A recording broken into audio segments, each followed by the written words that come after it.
श्रीमद्भागवत माहात्म्यम्। ओं नमो भगवते वासुदेवाय। कृष्णं नारायणं वन्दे कृष्णं वन्दे व्रजप्रियं। कृष्णं द्वैपायनं वन्दे कृष्णं वन्दे पृथासुतं। प्रथमोऽध्यायः। सच्चिदानन्दरूपाय विश्वोत्पत्त्यादिहेतवे तापत्रयविनाशाय श्रीकृष्णाय वयं नुमः।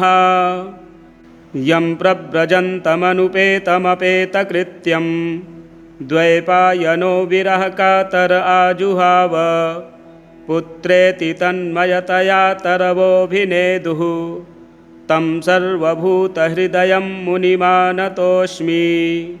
नैमिषे सूतमासीनामभिवाद्य महामतिं कथामृतरसस्वादकुशलः शौनकोऽब्रवीत्। शौनक उवाच अज्ञानध्वान्तविध्वंसकोटिसूर्यसमप्रभ सूताख्याहि कथासारं मम कर्णरसायनं।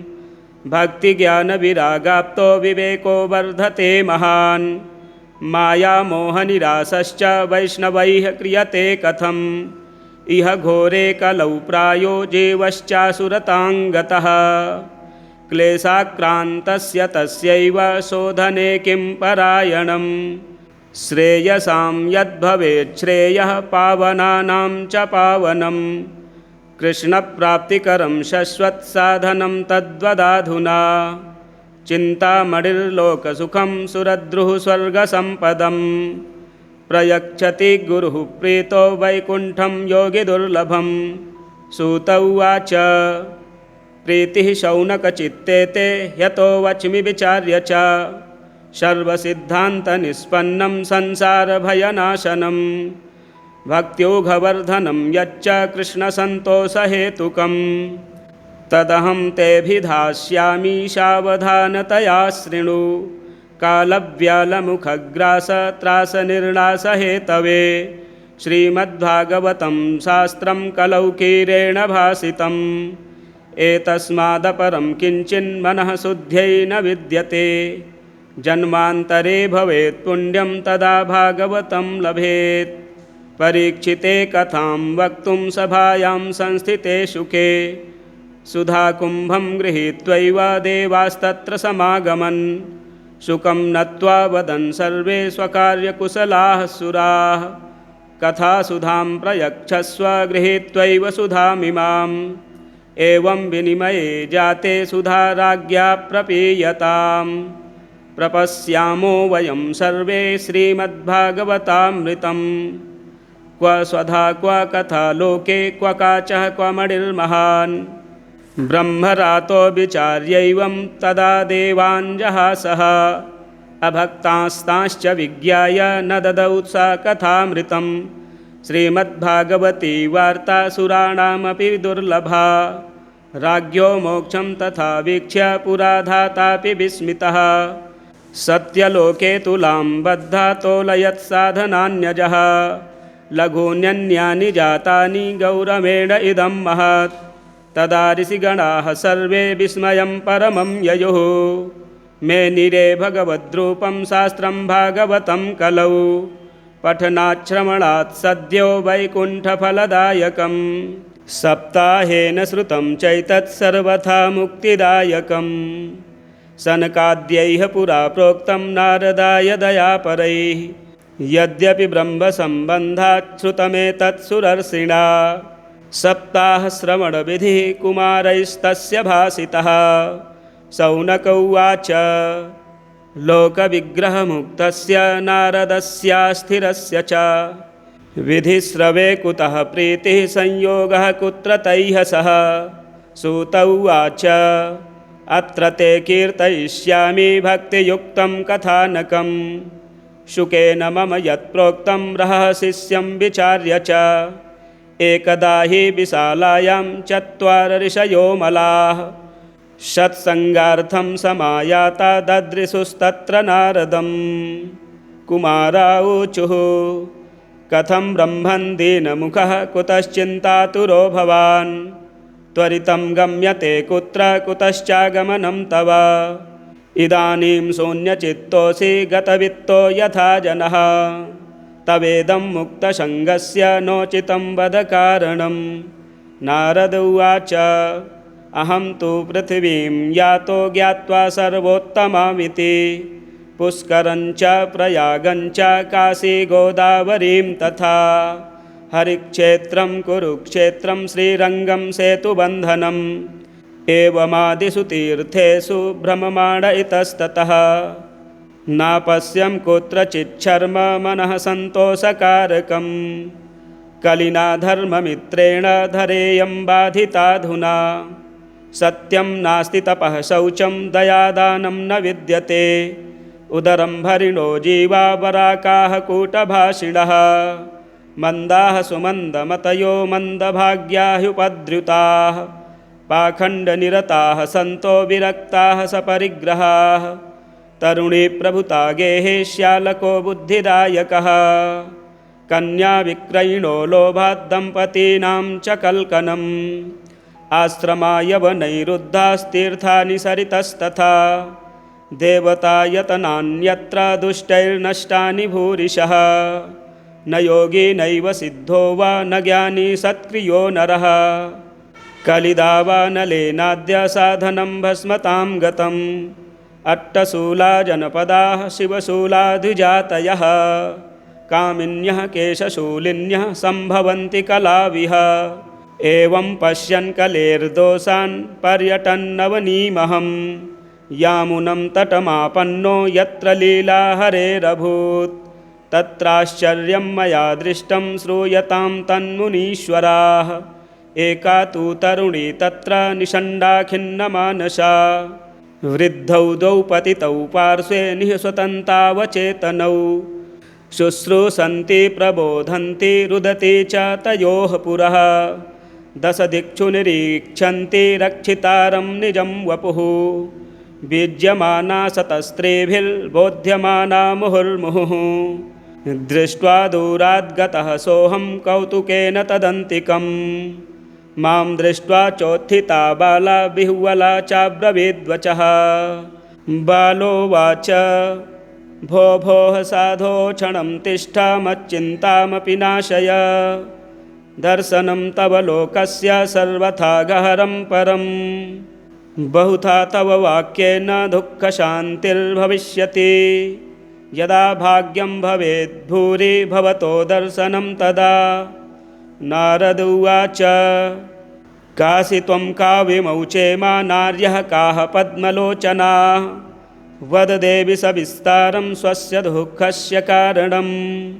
बालोवाच अहं भक्तिरिति ख्याता इमौ मे तनयौ मतौ ज्ञानवैराग्यनामानौ कालयोगेन जर्जरौ गङ्गाद्याः सरितश्चेमा मत्सेवार्थं समागताः तथापि न च मे श्रेयः सेवितायाः सुरैरपि इदानीं शृणु मद्वार्तां सच्चित्तस्त्वं तपोधन वार्ता मे विदताप्यस्ति तां श्रुत्वा सुखमावह उत्पन्ना द्रविणेशाहं वृद्धिं कर्णाटके गता क्वचित् क्वचिन्महाराष्ट्रे गुर्जरे जीर्णतां गता तत्र घोरकलेर्योगात् पाखण्डैः खण्डिताङ्गका दुर्बलाहं चिरं याता पुत्राभ्यां सह मन्दतां वृन्दावनं पुनः प्राप्य नवीनेव सुरूपिणी जाताहं युवती सम्यक् प्रेष्ठरूपा तु साम्प्रतम्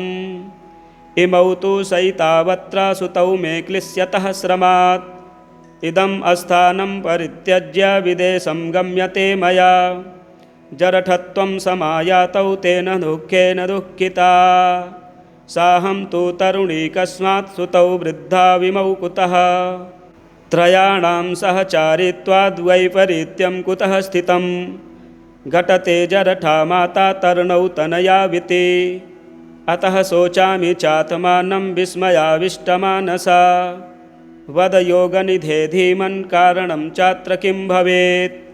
नारद उवाच ज्ञानेनात्मनि पश्यामि सर्वमेतत्तवानघे न विशदास्त्वया कार्यो हरिः संते करिष्यति। सूत उवाच क्षणमात्रेण तज्ज्ञात्वा वाक्यमूचे मुनीश्वरः। नारद उवाच शृणुष्वावहिता बाले युगोऽयं दारुणः कलिः।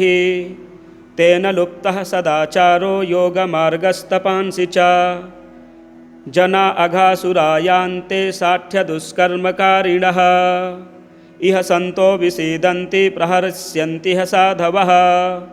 धत्ते धैर्यं तु यो धीमान् स धीरः पण्डितोऽथवा। अस्पृश्यानवलोक्येयं शेषभारकरीधरा। वर्षे वर्षे क्रमाज्जाता मङ्गलं नापि दृश्यते। न त्वामपि सुतैः साकं कोऽपि पश्यति साम्प्रतम्। उपेक्षितानुरागान्धैर्जर्जरत्वेन संस्थिता। वृन्दावनस्य संयोगात् पुनस्त्वं तरुणी नवा। धन्यं वृन्दावनं तेन भक्तिर्नृत्यति यत्र च। अत्रेमौ ग्राहका भावान् न जरामपि मुञ्चतः। किञ्चिदात्मसुखेनेह प्रसुप्तिर्मन्यते नयोः। भक्तिरुवाच कथं परीक्षिता राज्ञा स्थापितो ह्यशुचिः कलिः। प्रवृत्ते तु कलौ सर्वसारः कुत्र गतो महान्। करुणापरेण हरिणाप्यधर्मः कथमीक्ष्यते। इमं मे संशयं छिन्धि त्वद्वाचा सुखितास्म्यहम्। नारद उवाच यदि पृष्टस्त्वया बाले प्रेमतः श्रवणं कुरु। सर्वं वक्ष्यामि ते भद्रे कस्मलं ते गमिष्यति। यदा मुकुन्दो भगवान् क्षमां त्यक्त्वा स्वपदं गतः। तद्दिनात् कलिरायातः सर्वसाधनबाधकः। दृष्टो दिग्विजये राज्ञा दीनवत्सरणं गतः। न मया मारणीयोऽयं सारङ्ग इव सारभुक्। यत्फलं नास्ति तपसा न योगेन समाधिना। तत्फलं लभते सम्यक् कलौ केशवकीर्तनात्। एकाकारं कलिं दृष्ट्वा सारवत्सारनीरसं। विष्णुरातः स्थापितवान् कलिजानां सुखाय च। कुकर्माचरणात् सारः सर्वतो निर्गतोऽधुना। पदार्थाः संस्थिता भूमौ बीजहीनास्तु सा यथा। विप्रैर्भागवती वार्ता गेहे गेहे जने जने। कारिता कणलोभेन कथासारस्ततो गतः।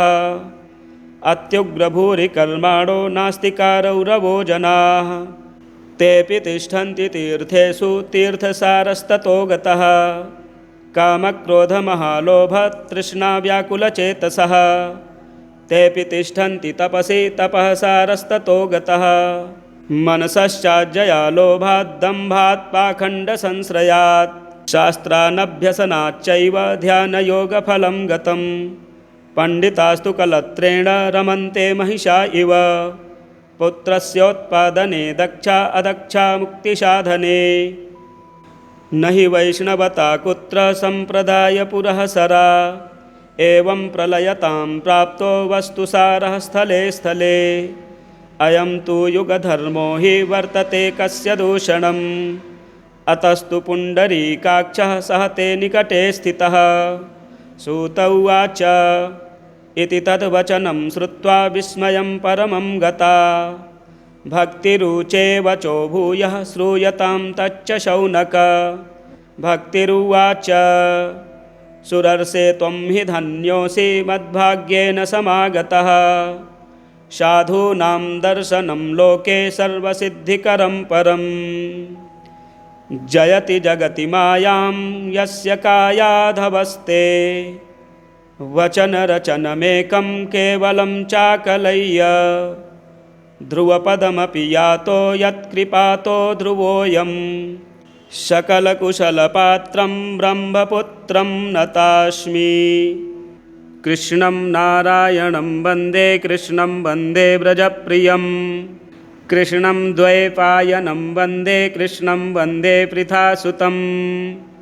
प्रथमोऽध्यायः सच्चिदानन्दरूपाय विश्वोत्पत्त्यादिहेतवे तापत्रयविनाशाय श्रीकृष्णाय वयं नुमः।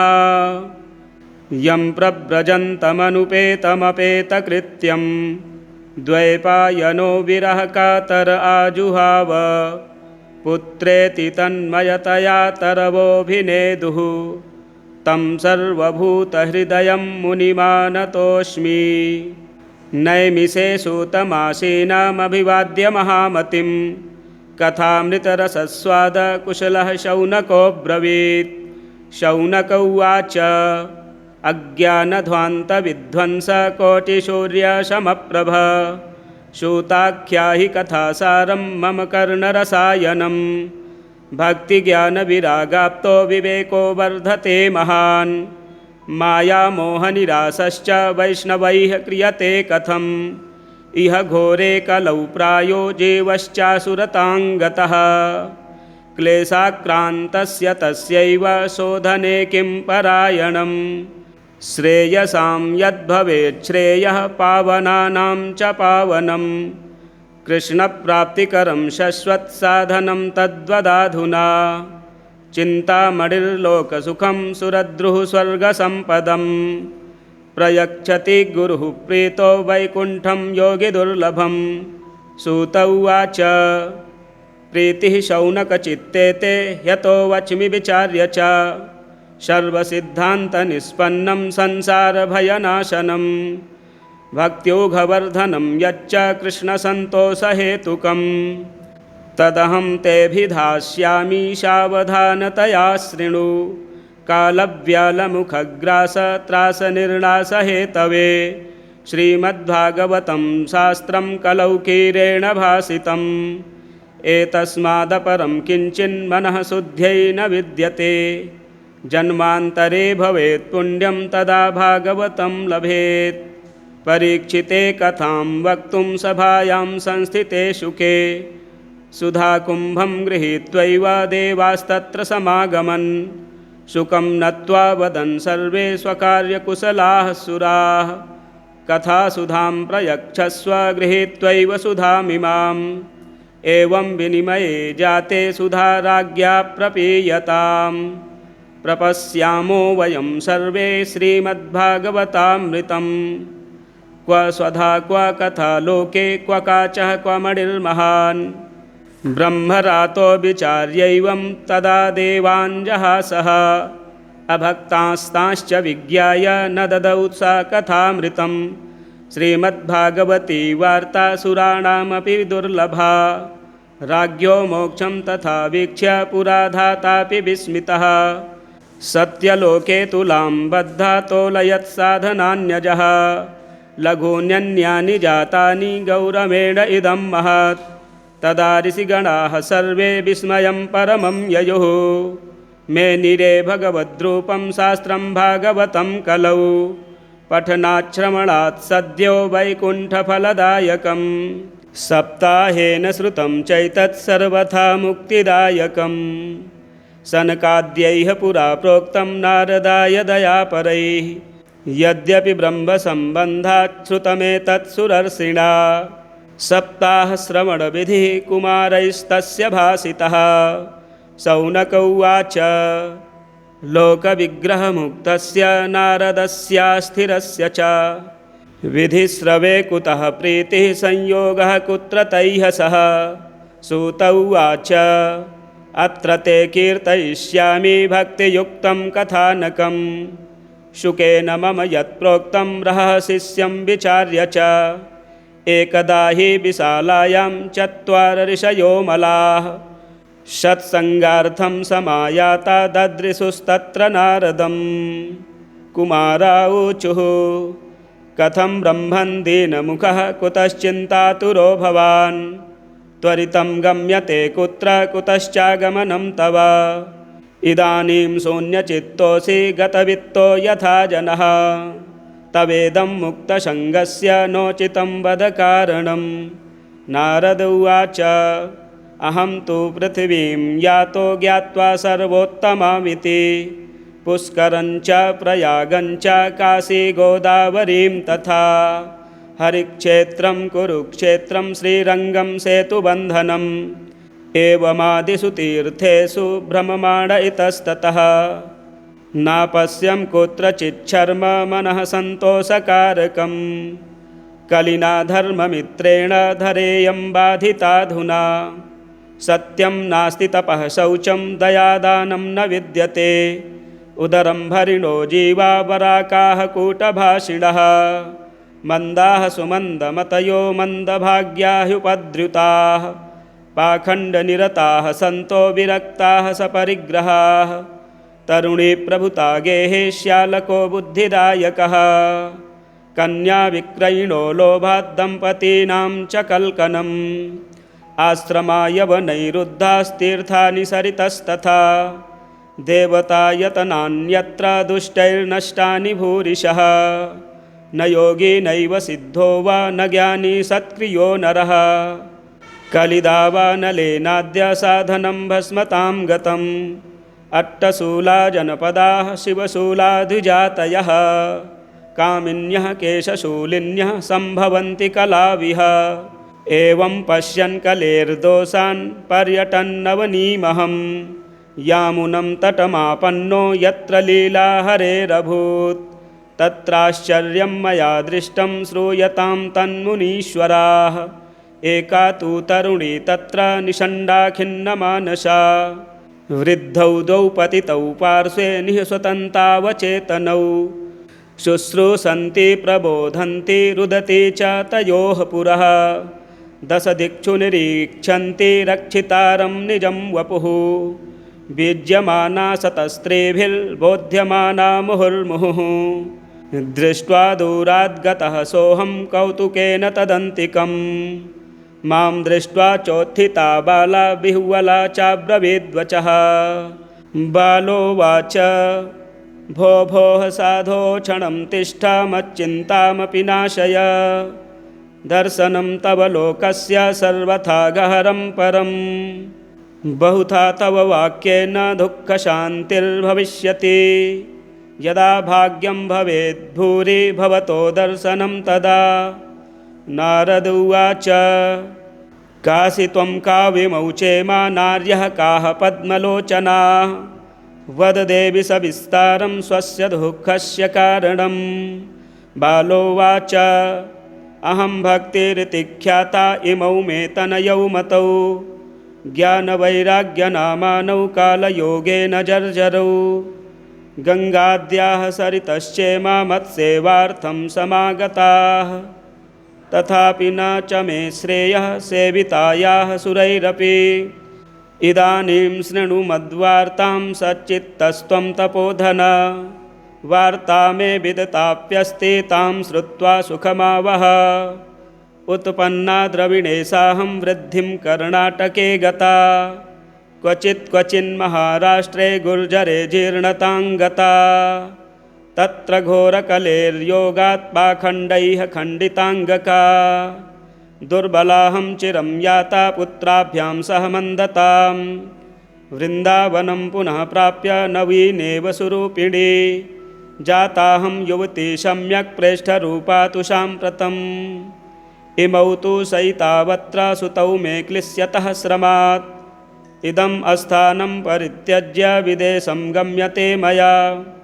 जरठत्वं समायातौ तेन दुःखेन दुःखिता साहं तु तरुणी कस्मात् सुतौ वृद्धा विमौ कुतः त्रयाणां सहचारित्वाद्वैपरीत्यं कुतः स्थितं घटते जरठा माता तरुणौ तनयाविति अतः शोचामि चात्मानं विस्मयाविष्टमानसा वद योगनिधे धीमन् कारणं चात्र किं भवेत् नारद उवाच ज्ञानेनात्मनि पश्यामि सर्वमेतत्तवानघे न विशदास्त्वया कार्यो हरिः संते करिष्यति सूत उवाच क्षणमात्रेण तज्ज्ञात्वा वाक्यमूचे मुनीश्वरः नारद उवाच शृणुष्वावहिता बाले युगोऽयं दारुणः कलिः तेन लुप्तः सदाचारो योगमार्गस्तपांसि च जना अघासुरायान्ते साठ्यदुष्कर्मकारिणः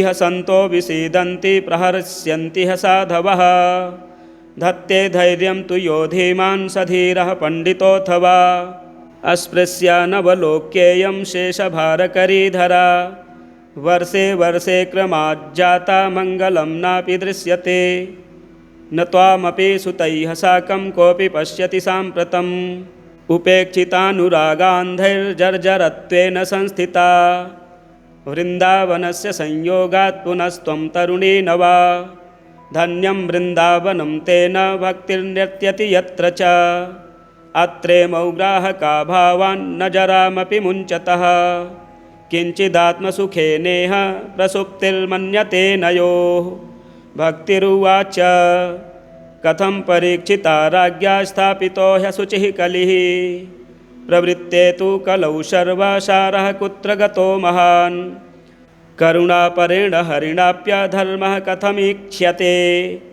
इमं मे संशयं छिन्धि त्वद्वाचा सुखितास्म्यहं नारद उवाच यदि पृष्टस्त्वया बाले प्रेमतः श्रवणं कुरु सर्वं वक्ष्यामि ते भद्रे कस्मलं ते गमिष्यति यदा मुकुन्दो भगवान् क्षमां त्यक्त्वा स्वपदं गतः तद्दिनात् कलिरायातः सर्वसाधनबाधकः दृष्टो दिग्विजये राज्ञा दीनवच्छरणं गतः न मया मारणीयोऽयं सारङ्ग इव सारभुक् यत्फलं नास्ति तपसा न योगेन समाधिना तत्फलं लभते सम्यक् कलौ केशवकीर्तनात् एकाकारं कलिं दृष्ट्वा सारवत्सारनीरसं विष्णुरातः स्थापितवान् कलिजानां सुखाय च कुकर्माचरणात् सारः सर्वतो निर्गतोऽधुना पदार्थाः संस्थिता भूमौ बीजहीनास्तु सा यथा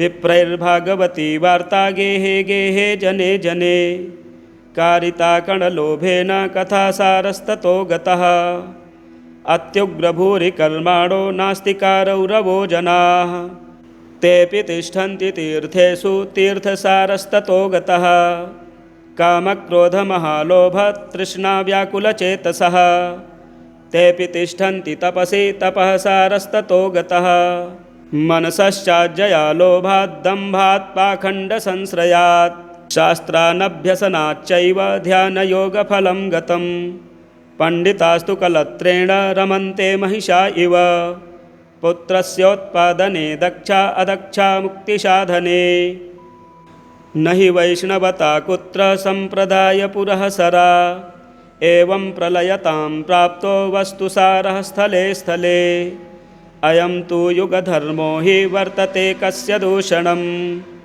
अतस्तु पुण्डरीकाक्षः सह ते निकटे स्थितः सूत उवाच इति तद्वचनं श्रुत्वा विस्मयं परमं गता भक्तिरुचे वचो भूयः श्रूयतां तच्च शौनक भक्तिरुवाच सुरर्षे त्वं हि धन्योऽसि मद्भाग्येन समागतः साधूनां दर्शनं लोके सर्वसिद्धिकरं परम् जयति जगति मायां यस्य कायाधवस्ते वचनरचनमेकं केवलं चाकलय्य ध्रुवपदमपि यातो यत्कृपातो ध्रुवोऽयं सकलकुशलपात्रं ब्रह्मपुत्रं नतास्मि कृष्णं नारायणं वन्दे कृष्णं वन्दे व्रजप्रियं कृष्णं द्वैपायनं वन्दे कृष्णं वन्दे पृथासुतं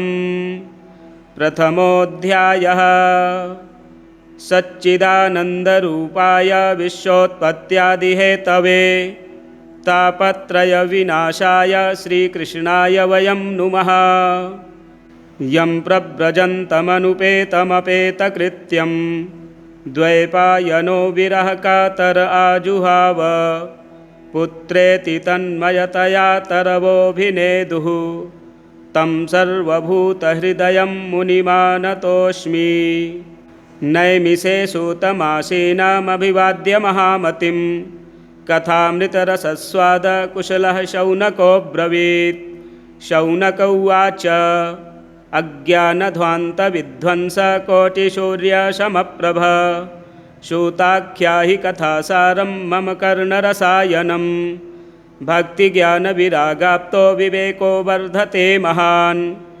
मायामोहनिरासश्च वैष्णवैः क्रियते कथम् इह घोरे कलौ प्रायो जीवश्चासुरतां गतः क्लेशाक्रान्तस्य तस्यैव शोधने किं परायणम् श्रेयसां यद्भवेत् श्रेयः पावनानां च पावनम् कृष्णप्राप्तिकरं शश्वत्साधनं तद्वदाधुना चिन्तामणिर्लोकसुखं सुरद्रुः स्वर्गसम्पदम् प्रयच्छति गुरुः प्रीतो वैकुण्ठं योगिदुर्लभम् सूत उवाच प्रीतिः शौनकचित्ते ते ह्यतो वच्मि विचार्य च सर्वसिद्धान्तनिष्पन्नं संसारभयनाशनं भक्त्योघवर्धनं यच्च कृष्णसन्तोषहेतुकं तदहं तेऽभिधास्यामि सावधानतया शृणु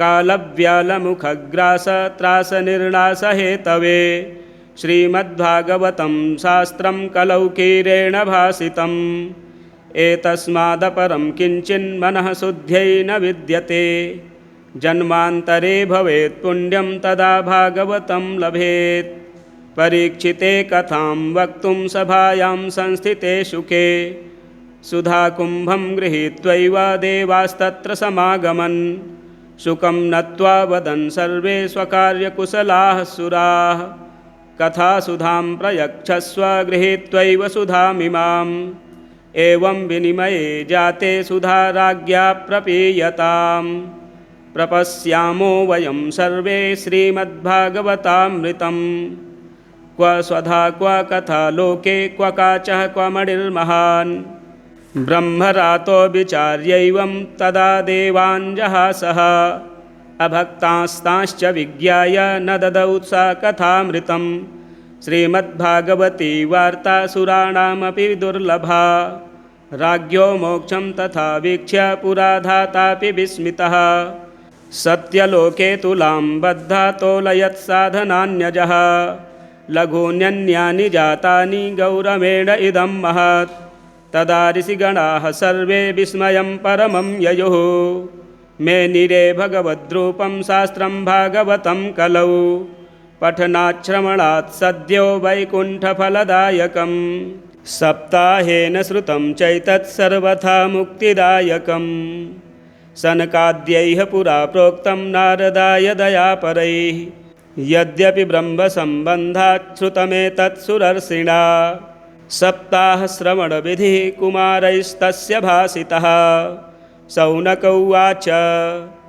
लोकविग्रहमुक्तस्य नारदस्यास्थिरस्य च विधिश्रवे कुतः प्रीतिः संयोगः कुत्र तैः सह सूत उवाच अत्र ते कीर्तयिष्यामि भक्तियुक्तं कथानकं शुकेन मम यत्प्रोक्तं रहस्यं विचार्य च एकदा हि विशालायां चत्वार ऋषयो मलाः सत्सङ्गार्थं समायाता ददृशुस्तत्र नारदं कुमारा ऊचुः कथं ब्रह्मन् दीनमुखः कुतश्चिन्तातुरो भवान् त्वरितं गम्यते कुत्र कुतश्चागमनं तव इदानीं शून्यचित्तोऽसि गतवित्तो यथा जनः तवेदं मुक्तसङ्गस्य नोचितं वद कारणं नारद उवाच अहं तु पृथिवीं यातो ज्ञात्वा सर्वोत्तमामिति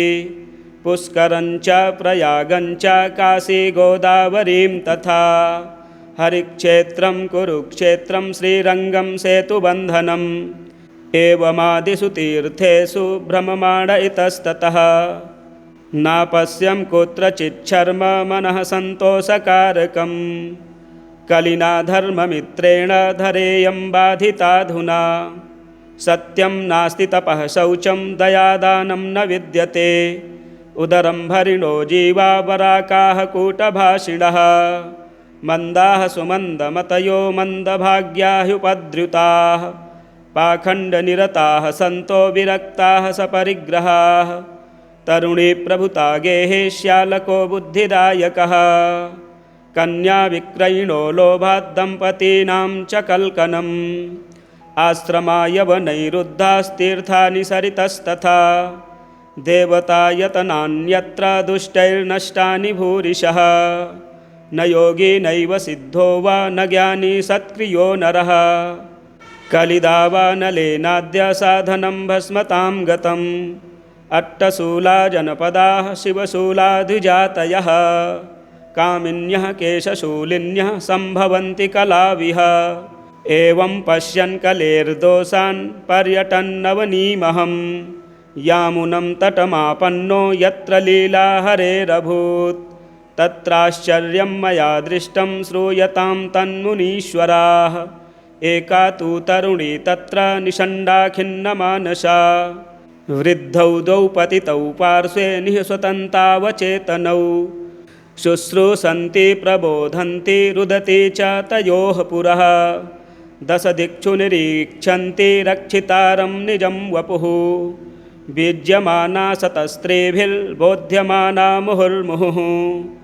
दृष्ट्वा दूराद्गतः सोऽहं कौतुकेन तदन्तिकम् मां दृष्ट्वा चोत्थिता बाला बिह्वला चाब्रवीद्वचः बालोवाच भो भोः साधो क्षणं तिष्ठ मच्चिन्तामपि नाशय दर्शनं तव लोकस्य सर्वथा गहरं परं बहुधा तव वाक्येन दुःखशान्तिर्भविष्यति यदा भाग्यं भवेद् भूरि भवतो दर्शनं तदा नारद उवाच कासि त्वं काव्यमौचे मा नार्यः काः पद्मलोचना वद देवि सविस्तारं स्वस्य दुःखस्य कारणं बालोवाच अहं भक्तिरिति ख्याता इमौ मे तनयौ मतौ ज्ञानवैराग्यनामानौ कालयोगेन जर्जरौ गङ्गाद्याः सरितश्चेमा मत्सेवार्थं समागताः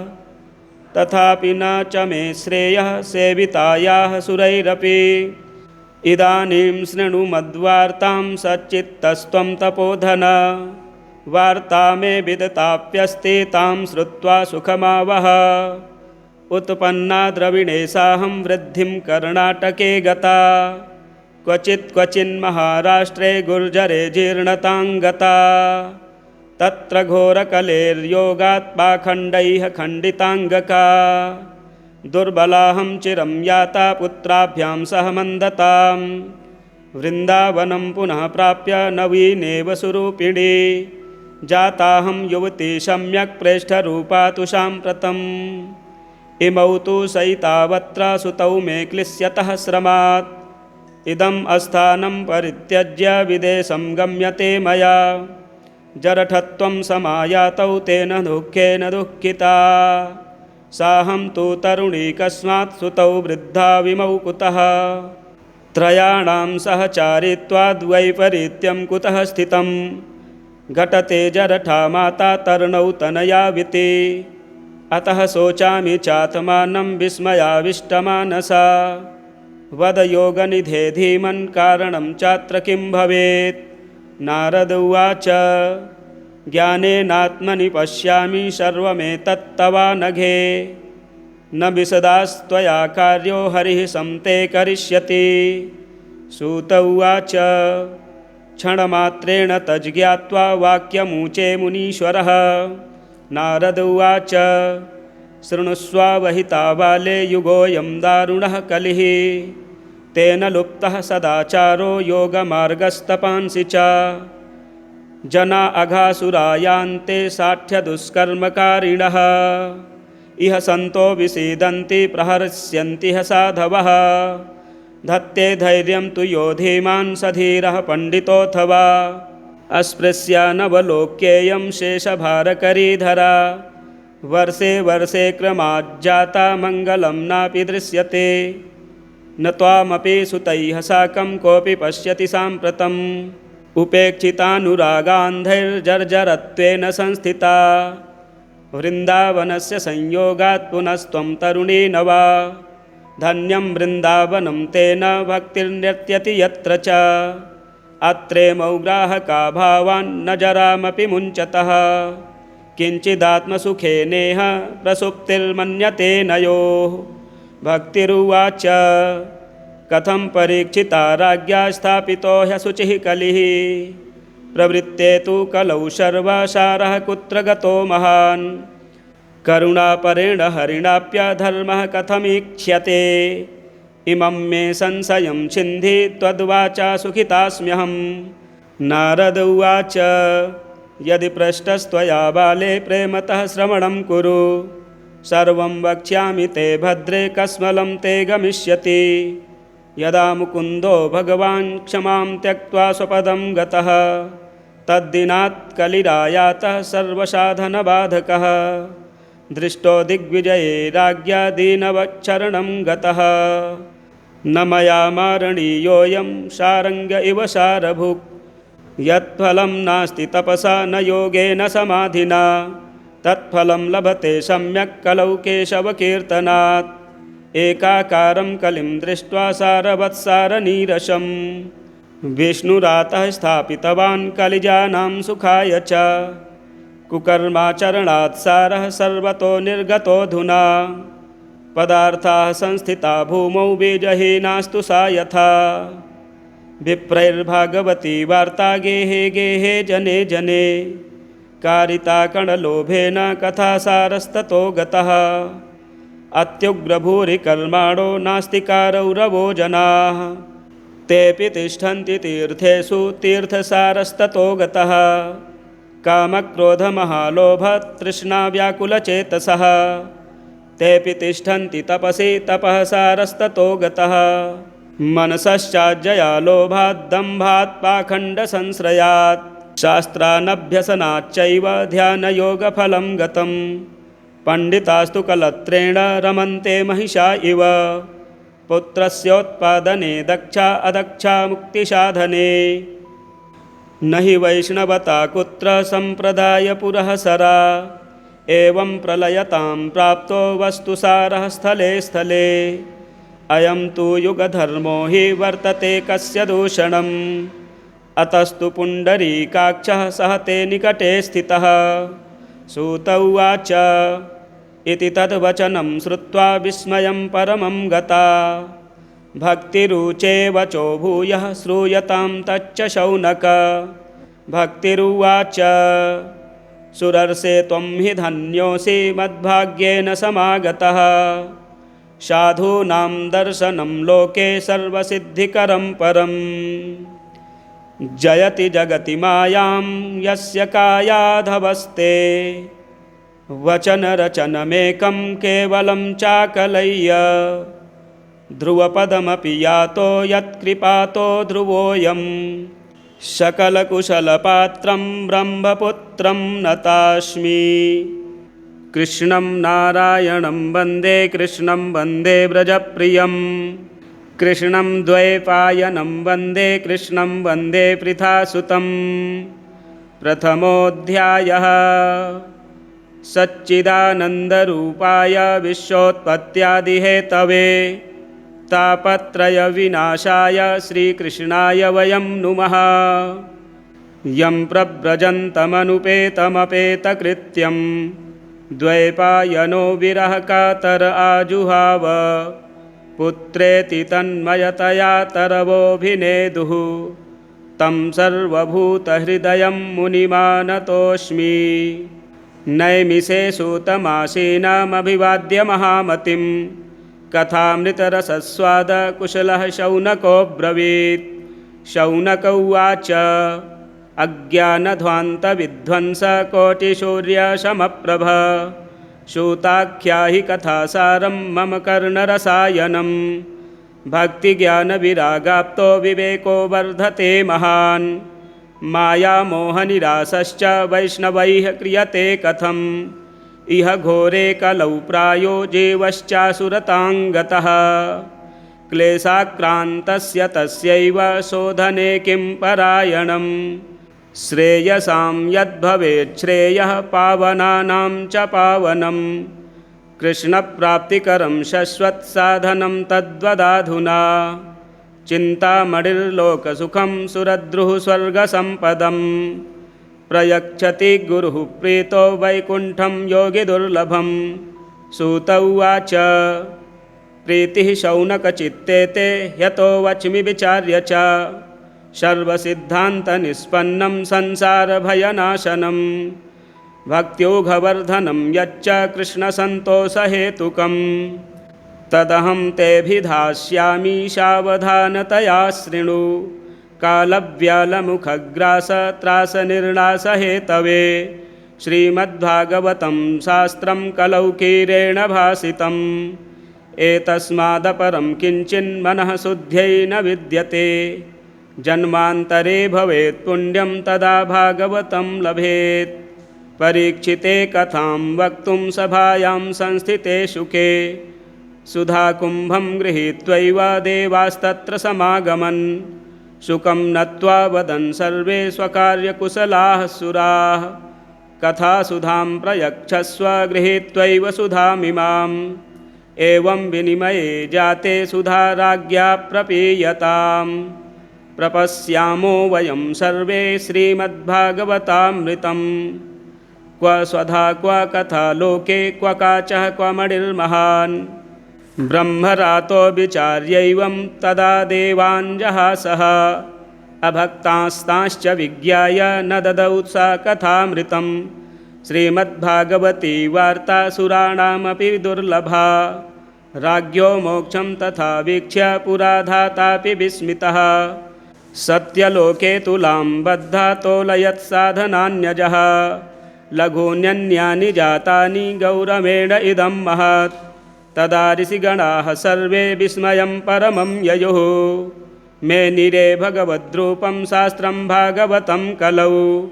पठनाच्छ्रवणात् सद्यो वैकुण्ठफलदायकम्। सप्ताहेन श्रुतं चैतत् सर्वथा मुक्तिदायकम्। सनकाद्यैः पुरा प्रोक्तं नारदाय दयापरैः। यद्यपि ब्रह्मसम्बन्धात् श्रुतमेतत् सुरर्षिणा। सप्ताहश्रवणविधिः कुमारैस्तस्य भासितः। शौनक उवाच लोकविग्रहमुक्तस्य नारदस्यास्थिरस्य च। विधिश्रवे कुतः प्रीतिः संयोगः कुत्र तैः सह। सूत उवाच अत्र ते कीर्तयिष्यामि भक्तियुक्तं कथानकम्। शुकेन मम यत्प्रोक्तं रहस्यं विचार्य च। एकदा हि विशालायां चत्वार ऋषयो मलाः। सत्सङ्गार्थं समायाता ददृशुस्तत्र नारदम्। कुमारा ऊचुः कथं ब्रह्मन् दीनमुखः कुतश्चिन्तातुरो भवान्। त्वरितं गम्यते कुत्र कुतश्चागमनं तव। इदानीं शून्यचित्तोऽसि गतवित्तो यथा जनः। तवेदं मुक्तसङ्गस्य नोचितं वद कारणम्। नारद उवाच अहं तु पृथिवीं यातो ज्ञात्वा सर्वोत्तमामिति। पुष्करञ्च प्रयागञ्च काशी गोदावरीं तथा। हरिक्षेत्रं कुरुक्षेत्रं श्रीरङ्गं सेतुबन्धनम्। एवमादिषु तीर्थेषु भ्रममाण इतस्ततः। नापश्यं कुत्रचिच्छर्म मनः सन्तोषकारकम्। कलिना धर्ममित्रेण धरेयं बाधिताधुना। सत्यं नास्ति तपः शौचं दयादानं न विद्यते। उदरं भरिणो जीवा वराकाः कूटभाषिणः। मन्दाः सुमन्दमतयो मन्दभाग्याह्युपद्रुताः। पाखण्डनिरताः सन्तो विरक्ताः सपरिग्रहाः। तरुणी प्रभुता गेहे श्यालको बुद्धिदायकः। कन्याविक्रयिणो लोभाद्दम्पतीनां च कल्कनम्। आश्रमायवनैरुद्धास्तीर्थानि सरितस्तथा। देवतायतनान्यत्र दुष्टैर्नष्टानि भूरिशः। न योगी नैव सिद्धो वा न ज्ञानी सत्क्रियो नरः। कलिदावानलेनाद्य साधनं भस्मतां गतम्। अट्टशूला जनपदाः शिवशूलाधिजातयः। कामिन्यः केशशूलिन्यः सम्भवन्ति कलाविह। एवं पश्यन् कलेर्दोषान् पर्यटन्नवनीमहम्। यामुनं तटमापन्नो यत्र लीला हरेरभूत्। तत्राश्चर्यं मया दृष्टं श्रूयतां तन्मुनीश्वराः। एका तु तरुणी तत्र निषण्डा खिन्नमानसा। वृद्धौ द्वौ पतितौ पार्श्वे निःस्वतन्तावचेतनौ। शुश्रूषन्ति प्रबोधन्ति रुदति च तयोः पुरः। दशदिक्षु निरीक्षन्ति रक्षितारं निजं वपुः बीज्यमाना शतस्त्रीभिर्बोध्यमाना मुहुर्मुहुः दृष्ट्वा दूराद्गतः सोऽहं कौतुकेन तदन्तिकं मां दृष्ट्वा चोत्थिता बाला विह्वला चाब्रवीद्वचः बालोवाच भो भोः साधो क्षणं तिष्ठ मच्चिन्तामपि नाशय दर्शनं तव लोकस्य सर्वथा गहरं परं बहुधा तव वाक्येन दुःखशान्तिर्भविष्यति यदा भाग्यं भवेद् भूरि भवतो दर्शनं तदा नारद उवाच कासि त्वं काव्यमौचे मा नार्यः काः पद्मलोचना वद देवि सविस्तारं स्वस्य दुःखस्य कारणं बालोवाच अहं भक्तिरिति ख्याता इमौ मे तनयौ मतौ ज्ञानवैराग्यनामानौ कालयोगेन जर्जरौ गङ्गाद्याः सरितश्चेमा मत्सेवार्थं समागताः तथापि न च मे श्रेयः सेवितायाः सुरैरपि इदानीं शृणु मद्वार्तां सच्चित्तस्त्वं तपोधन वार्ता मे विदिताप्यस्ति तां श्रुत्वा सुखमावह उत्पन्ना द्रविणेशाहं वृद्धिं कर्णाटके गता क्वचिन्महाराष्ट्रे गुर्जरे जीर्णतां गता तत्र घोरकलेर्योगात् पाखण्डैः खण्डिताङ्गका दुर्बलाहं चिरं याता पुत्राभ्यां सह मन्दतां वृन्दावनं पुनः प्राप्य नवीनेव सुरूपिणी जाताहं युवती सम्यक् प्रेष्ठरूपा तु साम्प्रतम् इमौ तु सैतावत्र सुतौ मे क्लिश्यतः श्रमात्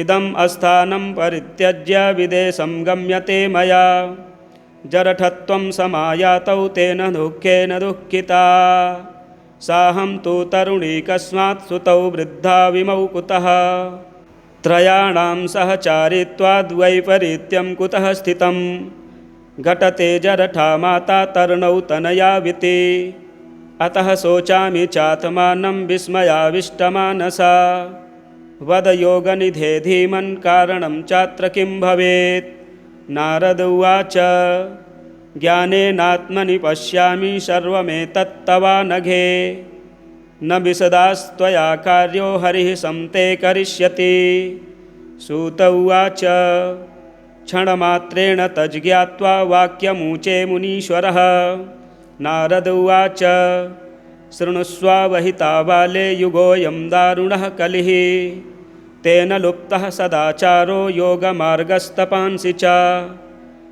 जना अघासुरायान्ते साठ्यदुष्कर्मकारिणः इह सन्तो विसीदन्ति प्रहर्ष्यन्ति ह साधवः धत्ते धैर्यं तु यो धीमान् स धीरः पण्डितोऽथवा अस्पृश्यानवलोक्येयं शेषभारकरीधरा वर्षे वर्षे क्रमाज्जाता मङ्गलं नापि दृश्यते न त्वामपि सुतैः साकं कोऽपि पश्यति साम्प्रतम् उपेक्षितानुरागान्धैर्जर्जरत्वेन संस्थिता वृन्दावनस्य संयोगात् पुनस्त्वं तरुणी नवा धन्यं वृन्दावनं तेन भक्तिर्नृत्यति यत्र च अत्रेमौ ग्राहका भावान्न जरामपि मुञ्चतः किञ्चिदात्मसुखेनेह प्रसुप्तिर्मन्यते नयोः भक्तिरुवाच कथं परीक्षिता राज्ञा स्थापितो ह्यशुचिः कलिः प्रवृत्ते तु कलौ सर्वसारः कुत्र गतो महान् करुणापरेण हरिणाप्यधर्मः कथमीक्ष्यते इमं मे संशयं छिन्धि त्वद्वाचा सुखितास्म्यहं नारद उवाच यदि पृष्टस्त्वया बाले प्रेमतः श्रवणं कुरु सर्वं वक्ष्यामि ते भद्रे कस्मलं ते गमिष्यति यदा मुकुन्दो भगवान् क्षमां त्यक्त्वा स्वपदं गतः तद्दिनात् कलिरायातः सर्वसाधनबाधकः दृष्टो दिग्विजये राज्ञा दीनवच्छरणं गतः न मया मारणीयोऽयं सारङ्ग इव सारभुक् यत्फलं नास्ति तपसा न योगेन समाधिना तत्फलं लभते सम्यक् कलौ केशवकीर्तनात् एकाकारं कलिं दृष्ट्वा सारवत्सारनीरसं विष्णुरातः स्थापितवान् कलिजानां सुखाय च। कुकर्माचरणात् सारः सर्वतो निर्गतोऽधुना पदार्थाः संस्थिता भूमौ बीजहीनास्तु सा यथा। विप्रैर्भागवती वार्ता गेहे गेहे जने जने कारिता कणलोभेन कथासारस्ततो गतः। अत्युग्रभूरिकर्माणो नास्तिकारौरवो जनाः तेऽपि तिष्ठन्ति तीर्थेषु तीर्थसारस्ततो गतः। कामक्रोधमहालोभतृष्णाव्याकुलचेतसः तेऽपि तिष्ठन्ति तपसि तपः सारस्ततो गतः। मनसश्चाज्जया लोभाद्दम्भात् पाखण्डसंश्रयात् शास्त्रानभ्यसनाच्चैव ध्यानयोगफलं गतं। पण्डितास्तु कलत्रेण रमन्ते महिषा इव पुत्रस्योत्पादने दक्षा अदक्षा मुक्तिसाधने। न हि वैष्णवता कुत्र सम्प्रदायपुरःसरा एवं प्रलयतां प्राप्तो वस्तुसारः स्थले स्थले। अयं तु युगधर्मो हि वर्तते कस्य दूषणम् अतस्तु पुण्डरीकाक्षः सह ते निकटे स्थितः। सूत उवाच इति तद्वचनं श्रुत्वा विस्मयं परमं गता। भक्तिरुचे वचो भूयः श्रूयतां तच्च शौनक। भक्तिरुवाच सुरर्षे त्वं हि धन्योऽसि मद्भाग्येन समागतः। साधूनां दर्शनं लोके सर्वसिद्धिकरं परम्। जयति जगति मायां यस्य कायाधवस्ते वचनरचनमेकं केवलं चाकलय्य। ध्रुवपदमपि यातो यत्कृपातो ध्रुवोऽयं सकलकुशलपात्रं ब्रह्मपुत्रं नतास्मि। कृष्णं नारायणं वन्दे कृष्णं वन्दे व्रजप्रियं। कृष्णं द्वैपायनं वन्दे कृष्णं वन्दे पृथासुतं। प्रथमोऽध्यायः सच्चिदानन्दरूपाय विश्वोत्पत्त्यादिहेतवे तापत्रयविनाशाय श्रीकृष्णाय वयं नुमः। यं प्रव्रजन्तमनुपेतमपेतकृत्यं द्वैपायनो विरहकातर आजुहाव। पुत्रेति तन्मयतया तरवोऽभिनेदुः तं सर्वभूतहृदयं मुनिमानतोऽस्मि। नैमिषे सूतमासीनामभिवाद्य महामतिं कथामृतरसस्वादकुशलः शौनकोऽब्रवीत्। शौनक उवाच अज्ञानध्वान्तविध्वंसकोटिसूर्यसमप्रभ सूताख्याहि कथासारं मम कर्णरसायनं। भक्तिज्ञानविरागाप्तो विवेको वर्धते महान्। मायामोहनिरासश्च वैष्णवैः क्रियते कथम्। इह घोरे कलौ प्रायो जीवश्चासुरतां गतः। क्लेशाक्रान्तस्य तस्यैव शोधने किं परायणम्। श्रेयसां यद्भवेत् श्रेयः पावनानां च पावनं। कृष्णप्राप्तिकरं शश्वत्साधनं तद्वदाधुना। चिन्तामणिर्लोकसुखं सुरद्रुः स्वर्गसम्पदम्। प्रयच्छति गुरुः प्रीतो वैकुण्ठं योगिदुर्लभम्। सूत उवाच प्रीतिः शौनकचित्ते ते यतो वच्मि विचार्य च। सर्वसिद्धान्तनिष्पन्नं संसारभयनाशनं। भक्त्योघवर्धनं यच्च कृष्णसन्तोषहेतुकम्। तदहं तेऽभिधास्यामि सावधानतया शृणु। कालव्यालमुखग्रासत्रासनिर्णासहेतवे श्रीमद्भागवतं शास्त्रं कलौकीरेण भासितम्। एतस्मादपरं किञ्चिन्मनः शुद्ध्यै न विद्यते। जन्मान्तरे भवेत् पुण्यं तदा भागवतं लभेत्। परीक्षिते कथां वक्तुं सभायां संस्थिते शुके। सुधाकुम्भं गृहीत्वैव देवास्तत्र समागमन्। शुकं नत्वा वदन् सर्वे स्वकार्यकुशलाः सुराः। कथासुधां प्रयच्छस्व गृहीत्वैव सुधामिमां। एवं विनिमये जाते सुधाराज्ञा प्रपीयताम्। प्रपश्यामो वयं सर्वे श्रीमद्भागवतामृतम्। क्व स्वधा क्व कथा लोके क्व काचः क्व मणिर्महान्। ब्रह्मरातो विचार्यैवं तदा देवाञ्जहासः। अभक्तास्तांश्च विज्ञाय न ददौ सा कथामृतम्। श्रीमद्भागवती वार्ता सुराणामपि दुर्लभा। राज्ञो मोक्षं तथा वीक्ष्य पुराधातापि विस्मितः। सत्यलोके तुलां बद्धा तोलयत्साधनान्यजः। लघून्यन्यानि जातानि गौरवेण इदं महत्। तदा ऋषिगणाः सर्वे विस्मयं परमं ययुः। मेनिरे भगवद्रूपं शास्त्रं भागवतं कलौ। पठनाच्छ्रवणात् सद्यो वैकुण्ठफलदायकम्। सप्ताहेन श्रुतं चैतत् सर्वथा मुक्तिदायकम्। सनकाद्यैः पुरा प्रोक्तं नारदाय दयापरैः। यद्यपि ब्रह्मसम्बन्धात् श्रुतमेतत् सुरर्षिणा। सप्ताहश्रवणविधिः कुमारैस्तस्य भासितः। शौनक उवाच लोकविग्रहमुक्तस्य नारदस्यास्थिरस्य च। विधिश्रवे कुतः प्रीतिः संयोगः कुत्र तैः सह। सूत उवाच अत्र ते कीर्तयिष्यामि भक्तियुक्तं कथानकम्। शुकेन मम यत्प्रोक्तं रहस्यं विचार्य च। एकदा हि विशालायां चत्वार ऋषयो मलाः। सत्सङ्गार्थं समायाता ददृशुस्तत्र नारदम्। कुमारा ऊचुः कथं ब्रह्मन् दीनमुखः कुतश्चिन्तातुरो भवान्। त्वरितं गम्यते कुत्र कुतश्चागमनं तव। इदानीं शून्यचित्तोऽसि गतवित्तो यथा जनः। तवेदं मुक्तसङ्गस्य नोचितं वद कारणम्।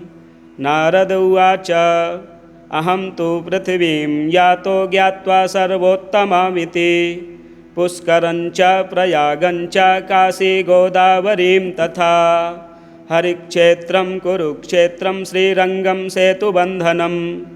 एवमादिषु तीर्थेषु भ्रममाण इतस्ततः। नापश्यं कुत्रचिच्छर्म मनः सन्तोषकारकम्। कलिना धर्ममित्रेण धरेयं बाधिताधुना। सत्यं नास्ति तपः शौचं दयादानं न विद्यते। उदरं भरिणो जीवा वराकाः कूटभाषिणः। मन्दाः सुमन्दमतयो मन्दभाग्या ह्युपद्रुताः। पाखण्डनिरताः सन्तो विरक्ताः सपरिग्रहाः। तरुणी प्रभुता गेहे श्यालको बुद्धिदायकः। कन्याविक्रयिणो लोभात् दम्पतीनां च कल्कनम्। आश्रमायवनैरुद्धास्तीर्थानि सरितस्तथा। देवतायतनान्यत्र दुष्टैर्नष्टानि भूरिशः। न योगी नैव सिद्धो वा न ज्ञानी सत्क्रियो नरः। कलिदावानलेनाद्य साधनं भस्मतां गतम्। अट्टशूला जनपदाः शिवशूलाधिजातयः। कामिन्यः केशशूलिन्यः सम्भवन्ति कलाविह। एवं पश्यन् कलेर्दोषान् पर्यटन्नवनीमहम्। यामुनं तटमापन्नो यत्र लीला हरेरभूत्। तत्राश्चर्यं मया दृष्टं श्रूयतां तन्मुनीश्वराः। एका तु तरुणी तत्र निषण्डा खिन्नमानसा। वृद्धौ द्वौ पतितौ पार्श्वे निःस्वतन्तावचेतनौ। शुश्रूषन्ति प्रबोधन्ति रुदति च तयोः पुरः। दशदिक्षु निरीक्षन्ति रक्षितारं निजं वपुः। बीज्यमाना शतस्त्रीभिर्बोध्यमाना मुहुर्मुहुः। दृष्ट्वा दूराद्गतः सोऽहं कौतुकेन तदन्तिकम्। मां दृष्ट्वा चोत्थिता बाला बिह्वला चाब्रवीद्वचः। बालोवाच भो भोः साधो क्षणं तिष्ठ मच्चिन्तामपि नाशय। दर्शनं तव लोकस्य सर्वथा गहरं परम्। बहुधा तव वाक्येन दुःखशान्तिर्भविष्यति। यदा भाग्यं भवेद् भूरि भवतो दर्शनं तदा। नारद उवाच कासि त्वं काव्यमौ चेमा नार्यः काः पद्मलोचनाः वद देवि सविस्तारं स्वस्य दुःखस्य कारणं। बालोवाच अहं भक्तिरिति ख्याता इमौ मे तनयौ मतौ ज्ञानवैराग्यनामानौ कालयोगेन जर्जरौ। गङ्गाद्याः सरितश्चेमा मत्सेवार्थं समागताः तथापि न च मे श्रेयः सेवितायाः सुरैरपि।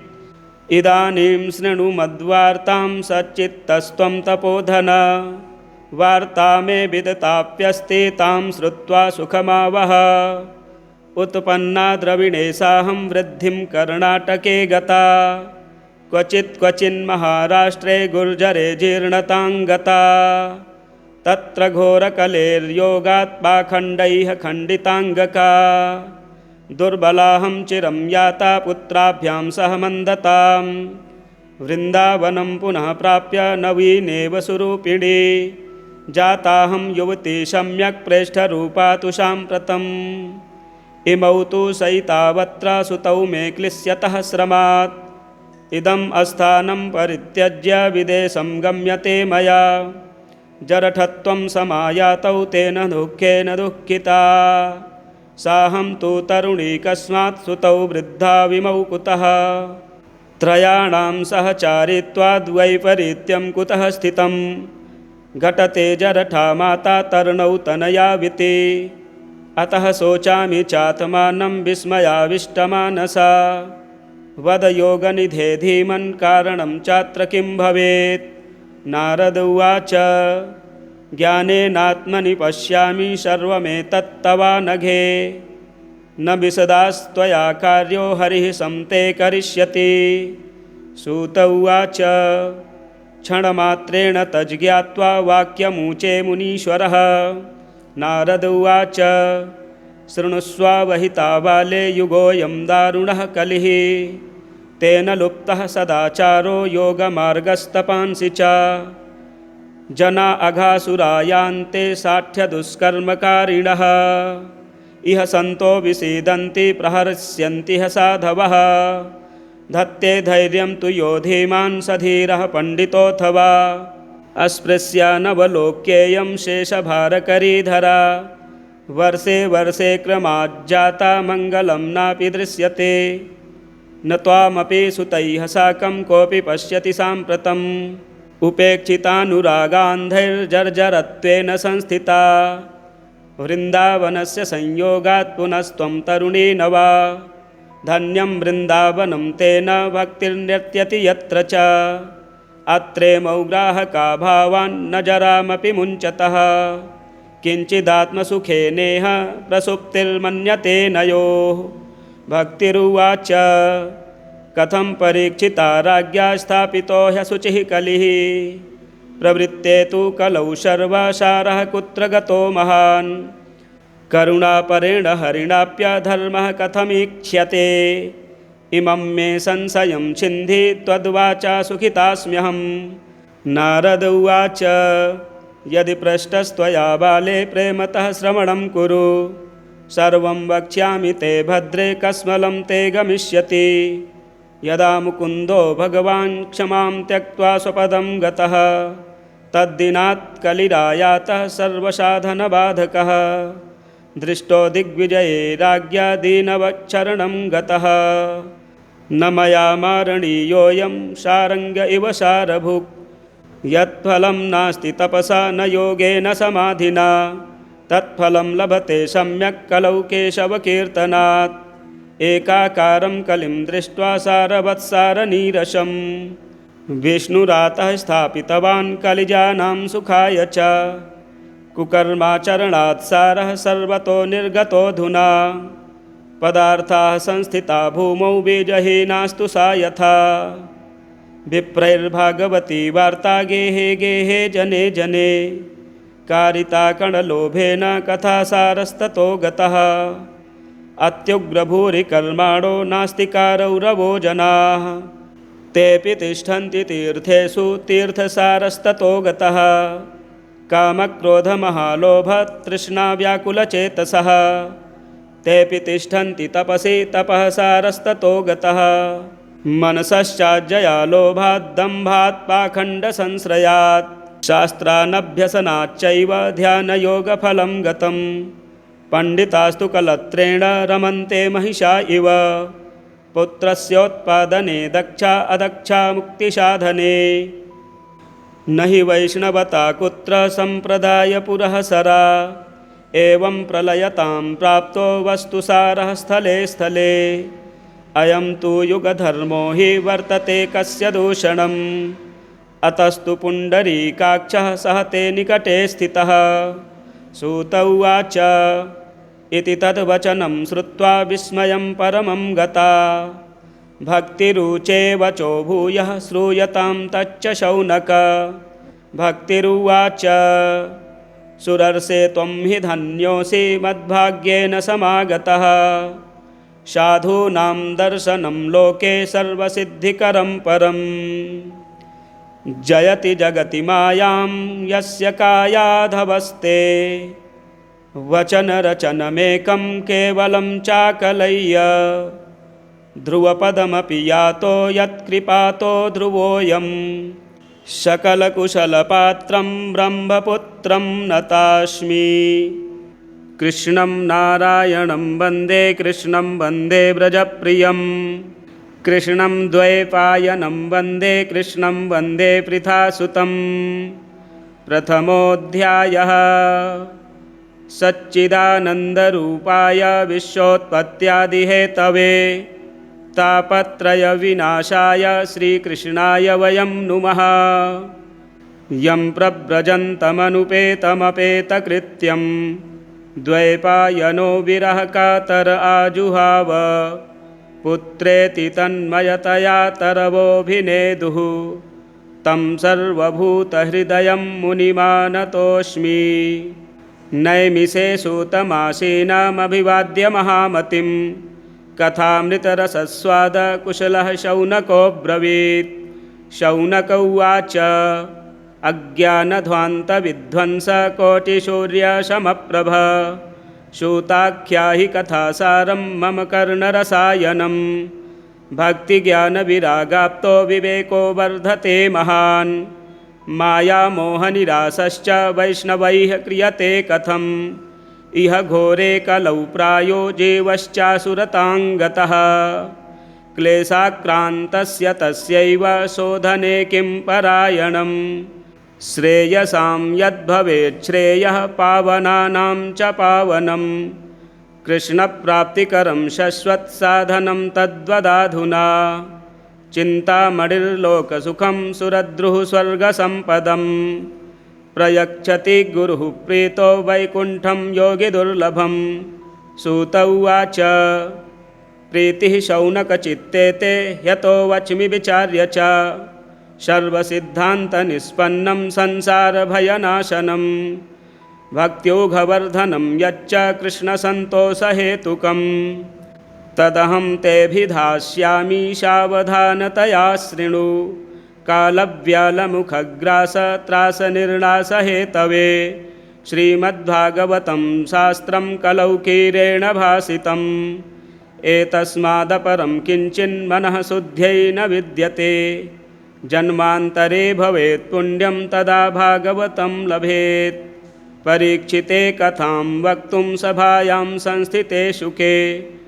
सुधाकुम्भं गृहीत्वैव देवास्तत्र समागमन् शुकं नत्वा वदन् सर्वे स्वकार्यकुशलाः सुराः कथासुधां प्रयच्छस्व गृहीत्वैव सुधामिमाम् एवं विनिमये जाते सुधाराज्ञा प्रपीयताम् प्रपश्यामो वयं सर्वे श्रीमद्भागवतामृतं क्व स्वधा क्व कथा लोके क्व काचः क्व मणिर्महान् ब्रह्मरातो विचार्यैवं तदा देवाञ्जहासः अभक्तास्तांश्च विज्ञाय न ददौ सा कथामृतं श्रीमद्भागवती वार्ता सुराणामपि दुर्लभा राज्ञो मोक्षं तथा वीक्ष्य पुराधातापि विस्मितः सत्यलोके तुलां बद्धा तोलयत्साधनान्यजः लघून्यन्यानि जातानि गौरवेण इदं महत् तदा ऋषिगणाः सर्वे विस्मयं परमं ययुः।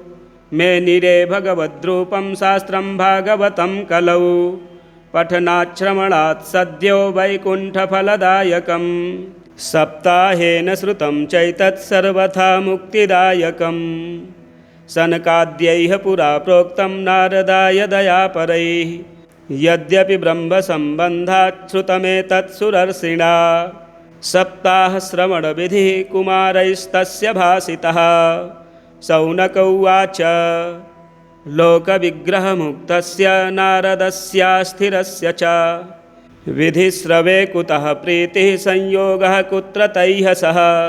सूत उवाच अत्र ते कीर्तयिष्यामि भक्तियुक्तं कथानकम्। शुकेन मम यत्प्रोक्तं रहस्यं विचार्य च। एकदा हि विशालायां चत्वार ऋषयो मलाः सत्सङ्गार्थं समायाता ददृशुस्तत्र नारदम्। कुमारा ऊचुः कथं ब्रह्मन् दीनमुखः कुतश्चिन्तातुरो भवान्। त्वरितं गम्यते कुत्र कुतश्चागमनं तव।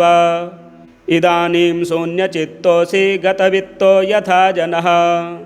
तवेदं मुक्तसङ्गस्य नोचितं वद कारणम्। नारद उवाच अहं तु पृथिवीं यातो ज्ञात्वा सर्वोत्तमामिति। पुष्करञ्च प्रयागञ्च काशीगोदावरीं तथा। हरिक्षेत्रं कुरुक्षेत्रं श्रीरङ्गं सेतुबन्धनम्। एवमादिषु तीर्थेषु भ्रममाण इतस्ततः। नापश्यं कुत्रचिच्छर्म मनः सन्तोषकारकम्। कलिना धर्ममित्रेण धरेयं बाधिताधुना। सत्यं नास्ति तपः शौचं दयादानं न विद्यते। उदरं भरिणो जीवा वराकाः कूटभाषिणः। मन्दाः सुमन्दमतयो मन्दभाग्या ह्युपद्रुताः। पाखण्डनिरताः सन्तो विरक्ताः सपरिग्रहाः। तरुणी प्रभुता गेहे श्यालको बुद्धिदायकः। कन्याविक्रयिणो लोभात् दम्पतीनां च कल्कनम्। आश्रमायवनैरुद्धास्तीर्थानि सरितस्तथा। देवतायतनान्यत्र दुष्टैर्नष्टानि भूरिशः। न योगी नैव सिद्धो वा न ज्ञानी सत्क्रियो नरः। कलिदावानलेनाद्य साधनं भस्मतां गतम्। अट्टशूला जनपदाः शिवशूलाधिजातयः। कामिन्यः केशशूलिन्यः सम्भवन्ति कलाविह। एवं पश्यन् कलेर्दोषान् पर्यटन्नवनीमहं। यामुनं तटमापन्नो यत्र लीला हरेरभूत्। तत्राश्चर्यं मया दृष्टं श्रूयतां तन्मुनीश्वराः। एका तु तरुणी तत्र निषण्डा खिन्नमानसा। वृद्धौ द्वौ पतितौ पार्श्वे निःस्वतन्तावचेतनौ। शुश्रूषन्ति प्रबोधन्ति रुदति च तयोः पुरः। दशदिक्षु निरीक्षन्ति रक्षितारं निजं वपुः। बीज्यमाना शतस्त्रीभिर्बोध्यमाना मुहुर्मुहुः। दृष्ट्वा दूराद्गतः सोऽहं कौतुकेन तदन्तिकम्। मां दृष्ट्वा चोत्थिता बाला बिह्वला चाब्रवीद्वचः। बालोवाच भो भोः साधो क्षणं तिष्ठ मच्चिन्तामपि नाशय। दर्शनं तव लोकस्य सर्वथा गहरं परम्। बहुधा तव वाक्येन दुःखशान्तिर्भविष्यति। यदा भाग्यं भवेत् भूरि भवतो दर्शनं तदा। नारद उवाच कासि त्वं काव्यमौचे मा नार्यः काः पद्मलोचनाः। वद देवि सविस्तारं स्वस्य दुःखस्य कारणम्। बालोवाच अहं भक्तिरिति ख्याता इमौ मे तनयौ मतौ। ज्ञानवैराग्यनामानौ कालयोगेन जर्जरौ। गङ्गाद्याः सरितश्चेमा मत्सेवार्थं समागताः। तथापि न च मे श्रेयः सेवितायाः सुरैरपि। इदानीं शृणु मद्वार्तां सच्चित्तस्त्वं तपोधन। वार्ता मे विदिताप्यस्ति तां श्रुत्वा सुखमावह। उत्पन्ना द्रविणेशाहं वृद्धिं कर्णाटके गता क्वचिन्महाराष्ट्रे गुर्जरे जीर्णताङ्गता तत्र घोरकलेर्योगात् पाखण्डैः खण्डिताङ्गका दुर्बलाहं चिरं याता पुत्राभ्यां सह मन्दतां वृन्दावनं पुनः प्राप्य नवीनेव सुरूपिणी जाताहं युवती सम्यक् प्रेष्ठरूपा तु साम्प्रतम् इमौ तु सैतावत्र सुतौ मे क्लिश्यतः श्रमात् इदम् अस्थानं परित्यज्य विदेशं गम्यते मया जरठत्वं समायातौ तेन दुःखेन दुःखिता साहं तु तरुणी कस्मात् सुतौ वृद्धा विमौ कुतः त्रयाणां सहचारित्वाद्वैपरीत्यं कुतः स्थितं घटते जरठा माता तरुणौ तनयाविति अतः शोचामि चात्मानं विस्मयाविष्टमानसा वद योगनिधे धीमन् कारणं चात्र किं भवेत् नारद उवाच ज्ञानेनात्मनि पश्यामि सर्वमेतत्तवानघे न विशदास्त्वया कार्यो हरिः संते करिष्यति सूत उवाच क्षणमात्रेण तज्ज्ञात्वा वाक्यमूचे मुनीश्वरः नारद उवाच शृणुष्वावहिता बाले युगोऽयं दारुणः कलिः तेन लुप्तः सदाचारो योगमार्गस्तपांसि च जना अघासुरायान्ते साठ्यदुष्कर्मकारिणः इह सन्तो विसीदन्ति प्रहर्ष्यन्ति ह साधवः धत्ते धैर्यं तु यो धीमान् स धीरः पण्डितोऽथवा अस्पृश्यानवलोक्येयं शेषभारकरीधरा वर्षे वर्षे क्रमाज्जाता मङ्गलं नापि दृश्यते न त्वामपि सुतैः साकं कोऽपि पश्यति साम्प्रतम् उपेक्षितानुरागान्धैर्जर्जरत्वेन संस्थिता वृन्दावनस्य संयोगात् पुनस्त्वं तरुणी नवा धन्यं वृन्दावनं तेन भक्तिर्नृत्यति यत्र च अत्रेमौ ग्राहका भावान् न जरामपि मुञ्चतः किञ्चिदात्मसुखेनेह प्रसुप्तिर्मन्यते नयोः भक्तिरुवाच कथं परीक्षिता राज्ञा स्थापितो ह्यशुचिः कलिः प्रवृत्ते तु कलौ सर्वसारः कुत्र गतो महान् करुणापरेण हरिणाप्यधर्मः कथमीक्ष्यते इमं मे संशयं छिन्धि त्वद्वाचा सुखितास्म्यहं नारद उवाच यदि पृष्टस्त्वया बाले प्रेमतः श्रवणं कुरु सर्वं वक्ष्यामि ते भद्रे कस्मलं ते गमिष्यति यदा मुकुन्दो भगवान् क्षमां त्यक्त्वा स्वपदं गतः तद्दिनात् कलिरायातः सर्वसाधनबाधकः दृष्टो दिग्विजये राज्ञा दीनवच्छरणं गतः न मया मारणीयोऽयं सारङ्ग इव सारभुक् यत्फलं नास्ति तपसा न योगेन समाधिना तत्फलं लभते सम्यक् कलौ केशवकीर्तनात् एकाकारं कलिं दृष्ट्वा सारवत्सारनीरसं विष्णुरातः स्थापितवान् कलिजानां सुखाय च कुकर्माचरणात् सारः सर्वतो निर्गतोऽधुना पदार्थाः संस्थिता भूमौ बीजहीनास्तु सा यथा विप्रैर्भागवती वार्ता गेहे गेहे जने जने कारिता कणलोभेन कथासारस्ततो गतः अत्युग्रभूरिकर्माणो नास्तिकारौरवो जनाः तेऽपि तिष्ठन्ति तीर्थेषु तीर्थसारस्ततो गतः कामक्रोधमहालोभतृष्णाव्याकुलचेतसः तेऽपि तिष्ठन्ति तपसि तपः सारस्ततो गतः मनसश्चाज्जया लोभाद्दम्भात् पाखण्डसंश्रयात् शास्त्रानभ्यसनाच्चैव ध्यानयोगफलं गतं पण्डितास्तु कलत्रेण रमन्ते महिषा इव पुत्रस्योत्पादने दक्षा अदक्षा मुक्तिसाधने न हि वैष्णवता कुत्र सम्प्रदायपुरःसरा एवं प्रलयतां प्राप्तो वस्तुसारः स्थले स्थले अयं तु युगधर्मो हि वर्तते कस्य दूषणम् अतस्तु पुण्डरीकाक्षः सह ते निकटे स्थितः सूत उवाच इति तद्वचनं श्रुत्वा विस्मयं परमं गता। भक्तिरुचे वचो भूयः श्रूयतां तच्च शौनक। भक्तिरुवाच सुरर्षे त्वं हि धन्योऽसि मद्भाग्येन समागतः। साधूनां दर्शनं लोके सर्वसिद्धिकरं परम्।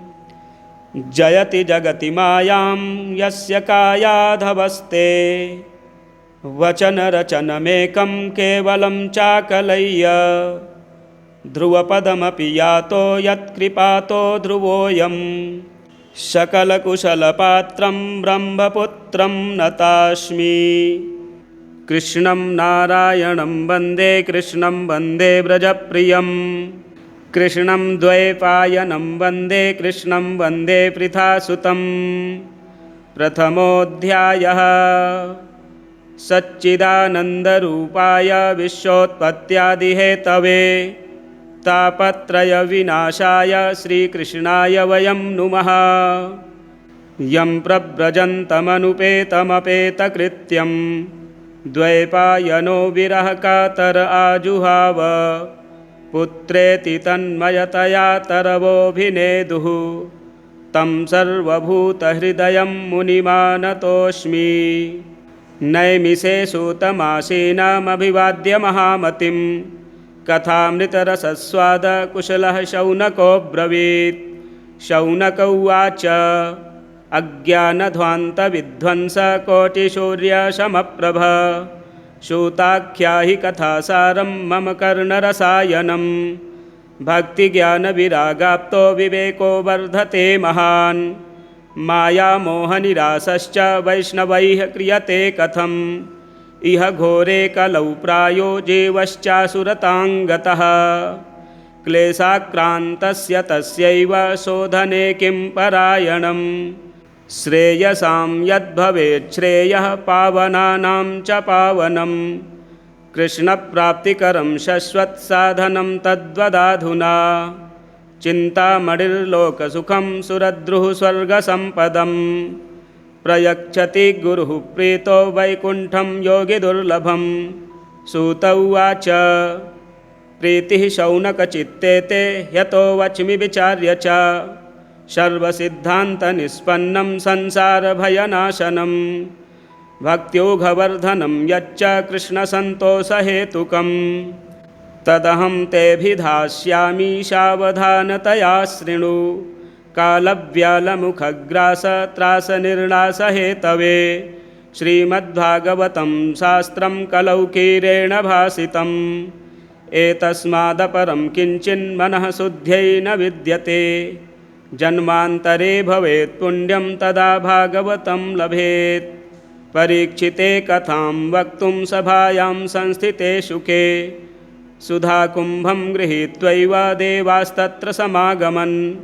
शुकं नत्वा वदन् सर्वे स्वकार्यकुशलाः सुराः। कथासुधां प्रयच्छस्व गृहीत्वैव सुधामिमाम्। एवं विनिमये जाते सुधा राज्ञा प्रपीयताम्। प्रपश्यामो वयं सर्वे श्रीमद्भागवतामृतम्। क्व स्वधा क्व कथा लोके क्व काचः क्व मणिर्महान्। ब्रह्मरातो विचार्यैवं तदा देवाञ्जहासः। अभक्तास्तांश्च विज्ञाय न ददौ सा कथामृतं। श्रीमद्भागवती वार्ता सुराणामपि दुर्लभा। राज्ञो मोक्षं तथा वीक्ष्य पुराधातापि विस्मितः। सत्यलोके तुलां बद्धा तोलयत्साधनान्यजः। लघून्यन्यानि जातानि गौरवेण इदं महत्। तदा ऋषिगणाः सर्वे विस्मयं परमं ययुः। मेनिरे भगवद्रूपं शास्त्रं भागवतं कलौ। पठनाच्छ्रवणात् सद्यो वैकुण्ठफलदायकम्। सप्ताहेन श्रुतं चैतत् सर्वथा मुक्तिदायकम्। सनकाद्यैः पुरा प्रोक्तं नारदाय दयापरैः। यद्यपि ब्रह्मसम्बन्धात् श्रुतमेतत् सुरर्षिणा। सप्ताहश्रवणविधिः कुमारैस्तस्य भासितः। शौनक उवाच लोकविग्रहमुक्तस्य नारदस्यास्थिरस्य च। विधिस्रवे कुतः प्रीतिः संयोगः कुत्र तैः सह। सूत उवाच अत्र ते कीर्तयिष्यामि भक्तियुक्तं कथानकं। शुकेन मम यत्प्रोक्तं रहस्यं विचार्य च। एकदा हि विशालायां चत्वार ऋषयो मलाः सत्सङ्गार्थं समायाता ददृशुस्तत्र नारदं। कुमारा ऊचुः कथं ब्रह्मन् दीनमुखः कुतश्चिन्तातुरो भवान्। त्वरितं गम्यते कुत्र कुतश्चागमनं तव। इदानीं शून्यचित्तोऽसि गतवित्तो यथा जनः। तवेदं मुक्तसङ्गस्य नोचितं वद कारणं। नारद उवाच अहं तु पृथिवीं यातो ज्ञात्वा सर्वोत्तमामिति। पुष्करञ्च प्रयागञ्च काशी गोदावरीं तथा। हरिक्षेत्रं कुरुक्षेत्रं श्रीरङ्गं सेतुबन्धनम्। एवमादिषु तीर्थेषु भ्रममाण इतस्ततः। नापश्यं कुत्रचिच्छर्म मनः सन्तोषकारकम्। कलिना धर्ममित्रेण धरेयं बाधिताधुना। सत्यं नास्ति तपः शौचं दयादानं न विद्यते। उदरं भरिणो जीवा वराकाः कूटभाषिणः। मन्दाः सुमन्दमतयो मन्दभाग्या ह्युपद्रुताः। पाखण्डनिरताः सन्तो विरक्ताः सपरिग्रहाः। तरुणी प्रभुता गेहे श्यालको बुद्धिदायकः। कन्याविक्रयिणो लोभात् दम्पतीनां च कल्कनम्। आश्रमाय वनैरुद्धास्तीर्थानि सरितस्तथा। देवतायतनान्यत्र दुष्टैर्नष्टानि भूरिशः। न योगी नैव सिद्धो वा न ज्ञानी सत्क्रियो नरः। कलिदावानलेनाद्य साधनं भस्मतां गतम्। अट्टशूला जनपदाः शिवशूलाधिजातयः। कामिन्यः केशशूलिन्यः सम्भवन्ति कलाविह। एवं पश्यन् कलेर्दोषान् पर्यटन् नवनीमहं। यामुनं तटमापन्नो यत्र लीला हरेरभूत्। तत्राश्चर्यं मया दृष्टं श्रूयतां तन्मुनीश्वराः। एका तु तरुणी तत्र निषण्डा खिन्नमानसा। वृद्धौ द्वौ पतितौ पार्श्वे निःश्वसन्तावचेतनौ। शुश्रूषन्ति प्रबोधन्ति रुदति च तयोः पुरः। दशदिक्षु निरीक्षन्ति रक्षितारं निजं वपुः। बीज्यमाना शतस्त्रीभिर्बोध्यमाना मुहुर्मुहुः। दृष्ट्वा दूराद्गतः सोऽहं कौतुकेन तदन्तिकम्। मां दृष्ट्वा चोत्थिता बाला बिह्वला चाब्रवीद्वचः। बालोवाच भो भोः साधो क्षणं तिष्ठ मच्चिन्तामपि नाशय। दर्शनं तव लोकस्य सर्वथा गहरं परम्। बहुधा तव वाक्येन दुःखशान्तिर्भविष्यति। यदा भाग्यं भवेत् भूरि भवतो दर्शनं तदा। नारद उवाच कासि त्वं का विमौचे मा नार्यः काः पद्मलोचनाः। वद देवि सविस्तारं स्वस्य दुःखस्य कारणम्। बालोवाच अहं भक्तिरिति ख्याता इमौ मे तनयौ मतौ। ज्ञानवैराग्यनामानौ कालयोगेन जर्जरौ। गङ्गाद्याः सरितश्चेमा मत्सेवार्थं समागताः। तथापि न च मे श्रेयः सेवितायाः सुरैरपि। इदानीं शृणु मद्वार्तां सच्चित्तस्त्वं तपोधन। वार्ता मे विदिताप्यस्ति तां श्रुत्वा सुखमावह। उत्पन्ना द्रविणेशाहं वृद्धिं कर्णाटके गता। क्वचिन्महाराष्ट्रे गुर्जरे जीर्णतां गता। तत्र घोरकलेर्योगात् पाखण्डैः खण्डिताङ्गका। दुर्बलाहं चिरं याता पुत्राभ्यां सह मन्दतां। वृन्दावनं पुनः प्राप्य नवीनेव सुरूपिणी। जाताहं युवती सम्यक् प्रेष्ठरूपा तु साम्प्रतम्। इमौ तु सैतावत्र सुतौ मे क्लिश्यतः श्रमात्। इदम् अस्थानं परित्यज्य विदेशं गम्यते मया। जरठत्वं समायातौ तेन दुःखेन दुःखिता साहं तु तरुणी कस्मात् सुतौ वृद्धा विमौ कुतः त्रयाणां सहचारित्वाद्वैपरीत्यं कुतः स्थितं घटते जरठा माता तरुणौ तनयाविति अतः शोचामि चात्मानं विस्मयाविष्टमानसा वद योगनिधे धीमन् कारणं चात्र किं भवेत् नारद उवाच ज्ञानेनात्मनि पश्यामि सर्वमेतत्तवानघे न विशदास्त्वया कार्यो हरिः संते करिष्यति सूत उवाच क्षणमात्रेण तज्ज्ञात्वा वाक्यमूचे मुनीश्वरः नारद उवाच शृणुष्वावहिता बाले युगोऽयं दारुणः कलिः तेन लुप्तः सदाचारो योगमार्गस्तपांसि च जना अघासुरायान्ते साठ्यदुष्कर्मकारिणः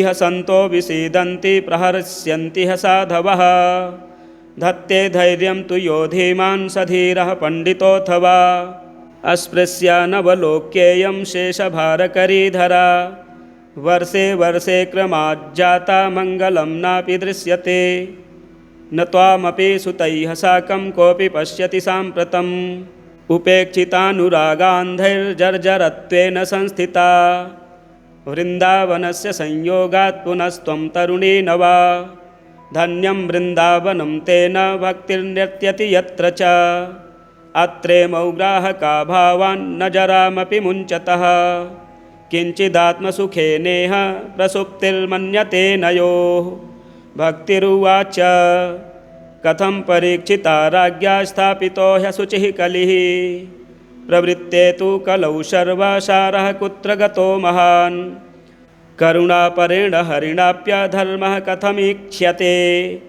इमं मे संशयं छिन्धि त्वद्वाचा सुखितास्म्यहं नारद उवाच यदि पृष्टस्त्वया बाले प्रेमतः श्रवणं कुरु सर्वं वक्ष्यामि ते भद्रे कस्मलं ते गमिष्यति यदा मुकुन्दो भगवान् क्षमां त्यक्त्वा स्वपदं गतः तद्दिनात् कलिरायातः सर्वसाधनबाधकः दृष्टो दिग्विजये राज्ञा दीनवच्छरणं गतः न मया मारणीयोऽयं सारङ्ग इव सारभुक् यत्फलं नास्ति तपसा न योगेन समाधिना तत्फलं लभते सम्यक् कलौ केशवकीर्तनात् एकाकारं कलिं दृष्ट्वा सारवत्सारनीरसं विष्णुरातः स्थापितवान् कलिजानां सुखाय च कुकर्माचरणात् सारः सर्वतो निर्गतोऽधुना पदार्थाः संस्थिता भूमौ बीजहीनास्तु सा यथा